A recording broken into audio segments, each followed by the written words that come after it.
અભિનેત્રી Kangana રનૌતની film emergency પર લાગી રોક 6 સપ્ટેમ્બરે રિલીઝ થશે નહીં। કંગના અભિનીત ફિલ્મ ઇમરજન્સીના નિર્માતા જી સ્ટુડિયોએ બોમ્બે હાઈકોર્ટનો સંપર્ક કરીને ફિલ્મની રિલીઝ અને સેન્સર પ્રમાણપત્રની માંગણી કરી હતી।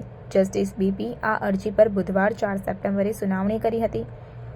કોલાબાવાલા અને ફિરદોસ પુનીવાલાની બેન્ચમાં સુનાવણી હાથ ધરવામાં આવી હતી। બોમ્બે હાઈકોર્ટે કહ્યું કે તે સીબીએફસીને પ્રમાણપત્ર આપવા માટે નિર્દેશ આપી શકતું નથી કારણ કે તે એમપી હાઈકોર્ટના આદેશનું ઉલ્લંઘન કરશે। કોર્ટે એમ પણ કહ્યું કે તે આ મામલે આટલી જલ્દી આદેશ આપી શકે નહીં। આ મામલે 18 સપ્ટેમ્બર સુધીમાં નિર્ણય લેવામાં આવશે અને આ મામલે આગામી સુનાવણી 19 સપ્ટેમ્બરે થશે।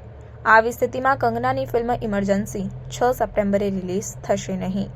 સુનાવણીમાં કોર્ટે સીબીએફસીને નિર્દેશ આપ્યો હતો કે ફિલ્મને લઈને જે પણ વાંધાઓ છે તેને 13 સપ્ટેમ્બર પહેલા ક્લિયર કરવામાં આવે। તેમજ બોર્ડને ઠપકો આપતા કહ્યું કે એક ફિલ્મ પાછળ કરોડો રૂપિયા ખર્ચવામાં આવે છે। તમે ગણપતિ ઉત્સવના નામે રજા જાહેર કરીને પ્રમાણપત્ર સંબંધિત બાબતોમાં તમારી જવાબદારીથી ભાગી શકતા નથી।